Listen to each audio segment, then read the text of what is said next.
And a warm welcome to the program. I'm Melinda Akinlami. Our focus is on the North Central today, and we begin in Benue State, where 6 people have been reportedly killed by suspected herdsmen in Opamaju community of Okite Ward and Asa settlement in Otukpo local government area. Confirming the incident, the lawmaker representing Otukpo Akpa constituency at the State House of Assembly, Mr. Kennedy Angbo, says the 3-day sustained attack has left many injured, displaced, and communities destroyed. According to him, the attacks have threatened public peace, including academic activities at the Federal University of Health Sciences, Otukpo, where students have been living in fear of attacks. When contacted, the Police Public Relations Officer, CSP Suwese Anene, says the crisis was caused by an alleged open grazing on a farm in Otukpo. The new General Officer Commanding 3 Division of the Nigerian Army and Commander Operation Safe Haven, Major General Folusho Inola, have expressed its determination to tackle security challenges in Plateau State. He made this known during a courtesy call on Governor Caleb Mutfwang at the Government House in Jos, the state capital. Major General Folusho emphasized the importance of peaceful coexistence amongst the people, despite their political or religious differences. The General Officer Commanding 3 Division Nigerian Army and new Commander of Operation Safe Haven, overseeing peace operations in Plateau and parts of Bauchi State, Major General Folusho Onilola, is on a get-to-know-you visit to the Plateau State Government House in Jos, the state capital. To receive the GOC of the 3 Amount Division Nigerian Army. Plateau State Governor Caleb Mutfwang welcomes General Oyinlola and other senior military officials who are here to officially inform him of a change of guards at the GOC 3 Division. Major General Oyinlola is aware of the security issues that plague the northern parts of the country, including North Central. Nevertheless, his first message to the people is to embrace peace towards a harmonious and peaceful coexistence. I will maintain an open door policy and ensure that things are going the right way.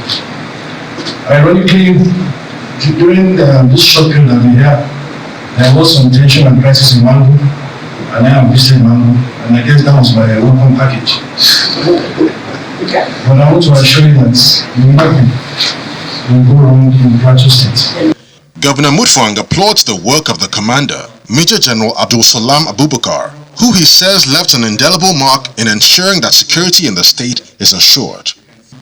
He equally calls on the new commander to ensure that the mission of peace in the state is total.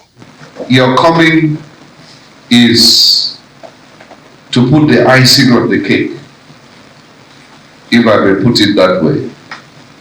I would use the analogy of a football team that has been built to reckoning. That is where you bet the division and the STF.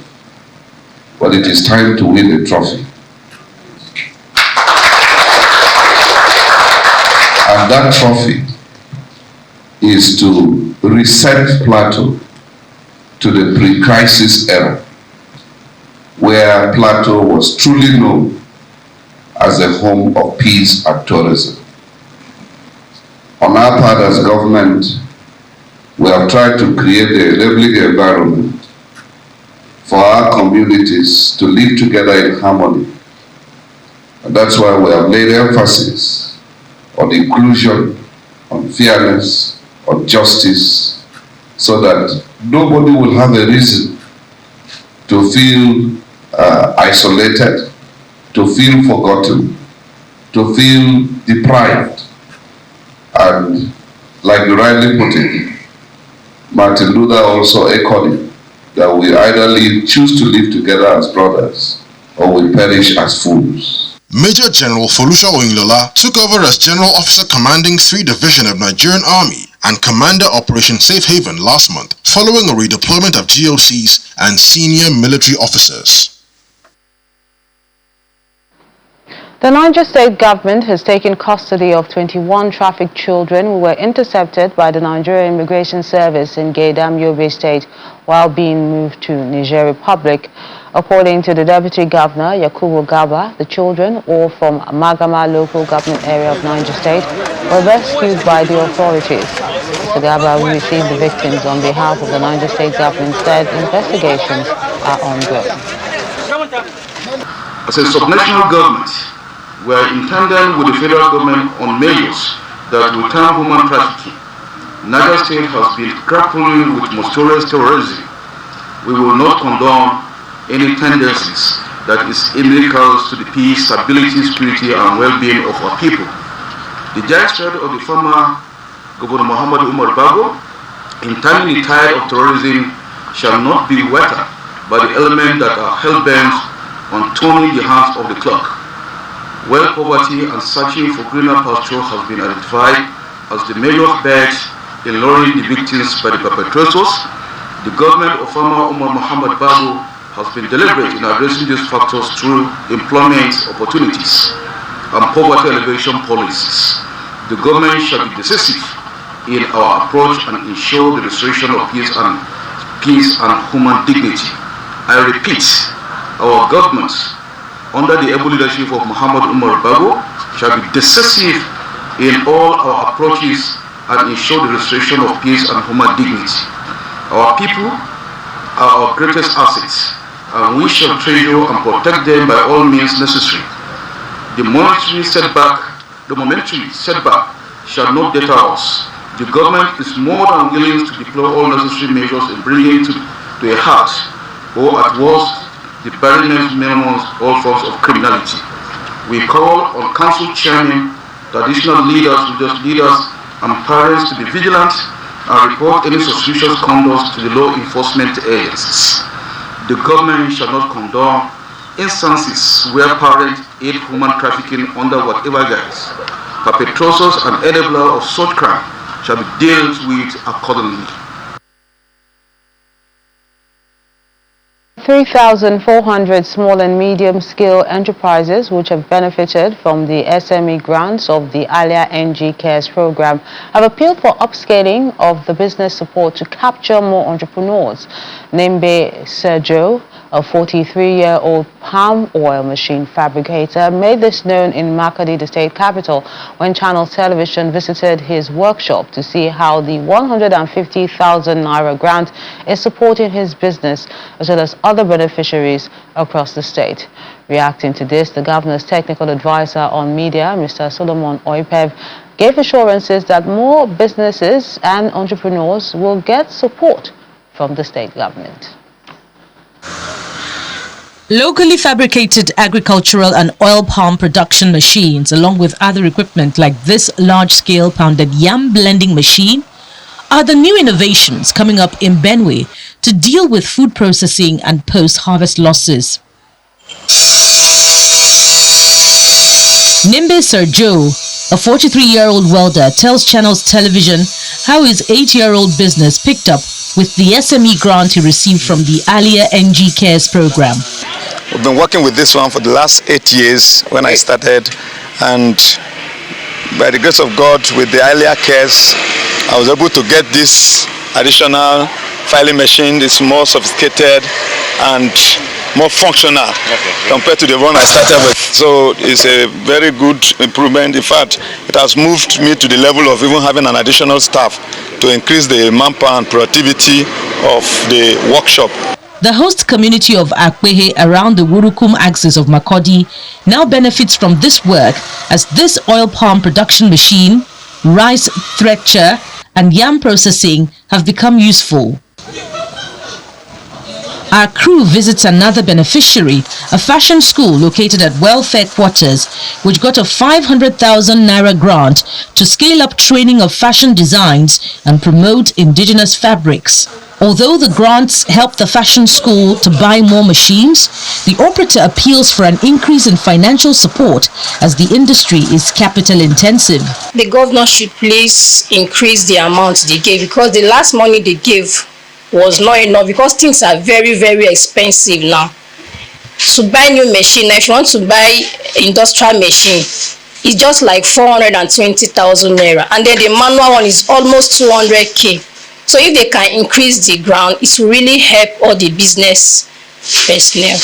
The Alia NG Cares, a World Bank-supported program, has reached about 64,000 beneficiaries, with Governor Alia committing over 5 billion naira in the last 20 months, in addition to the 1 billion naira from the World Bank. We have a good number of beneficiaries now. For the last time you interviewed me, we had 30, but as we speak now, we have overrun that. We have more than 64,000 beneficiaries right now, and it's still on. We have not concluded. And in this SME's business support program, he's reaching out particularly to those with small-scale businesses and providing them with grants of about 150,000. Others are receiving 500,000 to help them scale up their business and provide employment for other people as well, to be able to benefit from what they are doing in that area. So about 3,400 people have already benefited from this across the state, and of course much more will benefit as time goes on. Small businesses are beginning to pick up in Benue State due to the funds injected into the sector by Governor Hyacinth Alia in the last 20 months since he assumed office, a platform for young people to demonstrate their innovation. The Nasarawa state government has secured a grant of $160,000 from the African Climate Foundation to develop a climate investment platform. The managing director of the Nasarawa Investment Development Agency made this announcement at the stakeholders' engagement on the Climate Investment Platform project in Lafia, the state capital.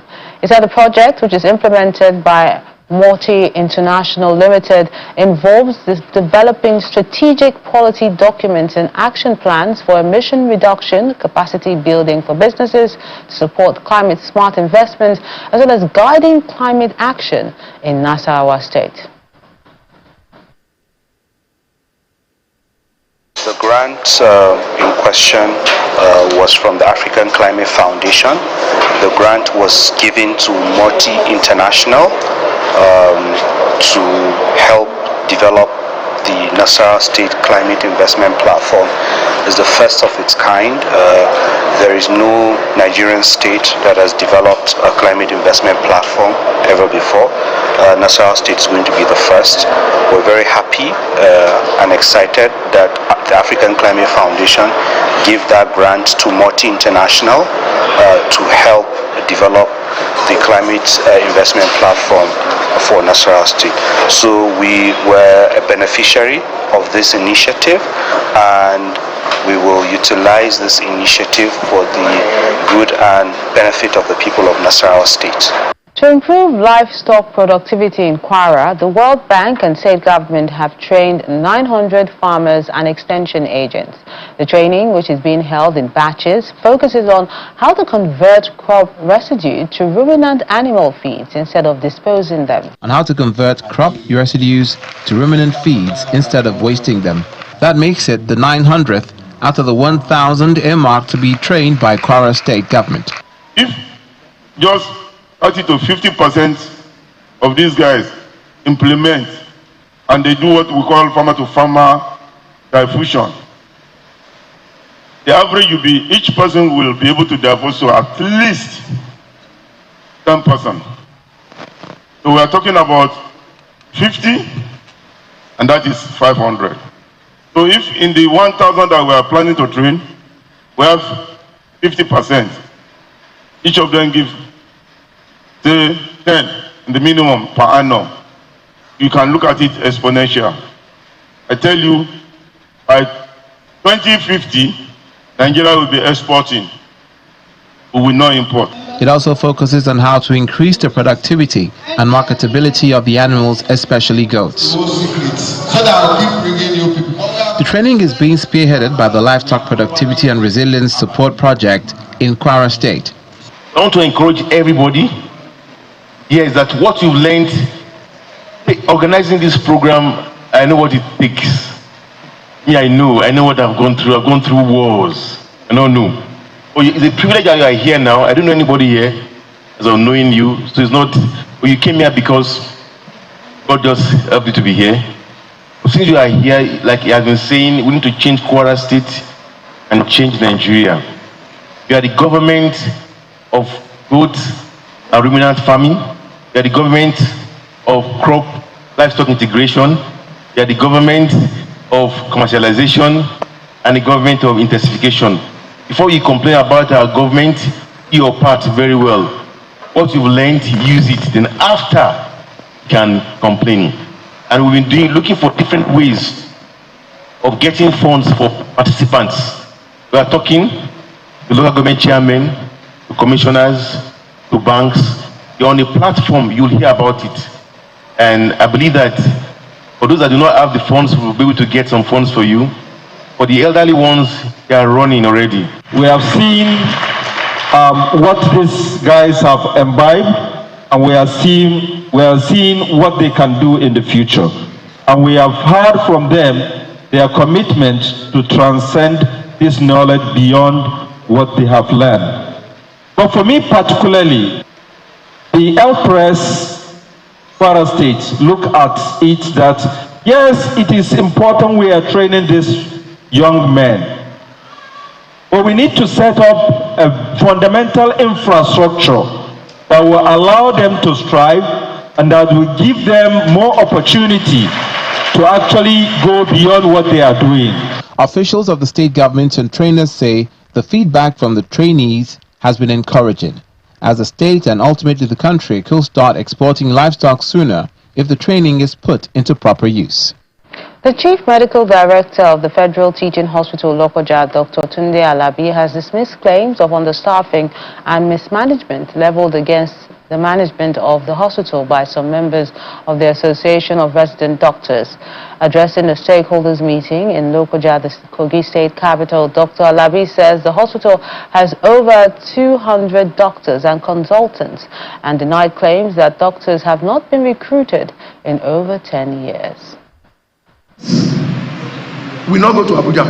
The management of the Federal Teaching Hospital, Lokoja, convened this meeting with stakeholders in the state's health sector to set the record straight following a protest by resident doctors calling the federal government to investigate the management of the hospital for manpower shortage and high-handedness. In attendance are former chief medical directors, clergymen, members of civil society organizations, heads of agencies and other stakeholders in the health sector. The chief medical director sets the record straight as he gives a breakdown of the number of doctors currently engaged at the hospital. As I'm speaking to you, we have 228 doctors in Federal Teaching Hospital Lokoja. And the breakdown is we have 86 consultants of varying fields, and I have their names here. If you permit me, I can read everything. He also gives details as it relates to recruitment and payment of allowances. Nasarawa said in the next 4 to 5 years, 1,700 will retire. Am I lying? These are consultants here. So if you add the 3,000, which means we will now be left with 3,000. How can you now blame me for that? Is it my fault? How can you now say this and this? It's what government, when government said I should recruit, we follow due process. I'm not owing anybody in this hospital. You wrote in the paper that I'm owing you salary arrears. No single person. Allowances, the one that we can manage internally, we manage. The one that are for federal government to pay, they pay. The need for industrial harmony dominates discussions. If there's anything that is to instigate industrial disharmony in the workplace, it's not the union leaders. It should not be the chairman of any association, because they are there to create peace. Civil society organizations also stress that going forward, there's the need for effective communication, dialogue, and conflict management to ensure all stakeholders are on the same page. Staying with health issues, local government authorities in Plateau State have been asked to take ownership of primary healthcare facilities in respective domains by safeguarding upgraded facilities. According to the government, this is one of the strategic approaches that it's using to strengthen the primary healthcare delivery system, as contracts for the upgrade of 2 primary healthcare centers in each of the 17 local government areas have already been given. they hardly can survive. In continuation to improve healthcare delivery services in Plateau State, Immunization Plus and Malaria Progress by accelerating coverage and transport services impact brought together chairmen of the local government councils, traditional leaders, religious groups and other key health sector practitioners, especially from the rural areas, to deliberate on enhancing primary healthcare delivery in the state. Commissioner for Local Government and Chieftaincy Affairs, Ephraim Usman, expresses government commitment to revitalizing the health sector and commends the synergy between the state and local government authorities in driving the healthcare agenda forward. For a health facility to have 207 laptops for digital reporting, that means information will be accurate if those people are trained to man the affairs of data analysis and to give reporting. You may not really understand the reasons why digital reporting is key. There are so many benefits that are accrued if our statistics are very well accurate and reported. The Association of Local Government Chairmen in the state, represented by the chairman of Jos South, Silas Dong, highlights the need for collaboration amongst contractors, local government authorities and communities for transparency in project implementation. Speaking on behalf of my colleagues, will be more than willing, like the project manager said, to own the process. However, there are some very key things that we must look at. These things we must look at include the local government chairman knowing who these contractors are.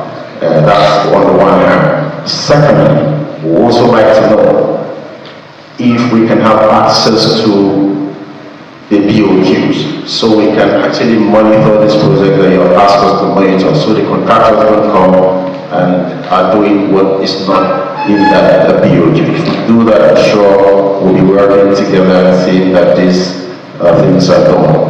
Engagement of the stakeholders is to foster grassroots ownership of primary healthcare services following government investment in ensuring that healthcare delivery and services reach the people in the rural areas. That are giving birth, whether at home or even in the hospital, the immunization uptake, they hardly take their children to go and get them immunized against the killer diseases. And when the child falls sick, they hardly can survive it because there is no any form of immunity to protect the child. So we are engaging them to go back home and sensitize their people in churches, in mosques, at the community level, as local government chairman to take ownership. And of course, most importantly, His Excellency, the Executive Governor of Plateau State, Barrister Caleb Manasseh Mutfwang, has awarded contract for the upgrade of 82 primary healthcare centers across the 17 local government, at least 4 per LGA. Now, we are telling the local government authorities that, see, this particular PHC, these particular PHCs will be upgraded in your local government. What they need to do is to ensure that they take ownership and make sure they visit all those health facilities and ensure that what we sign in the contract form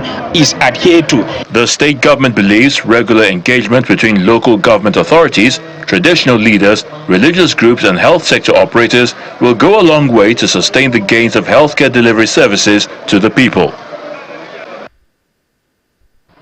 That's the program today. Thank you so much for watching. I'm Melinda Akinlami.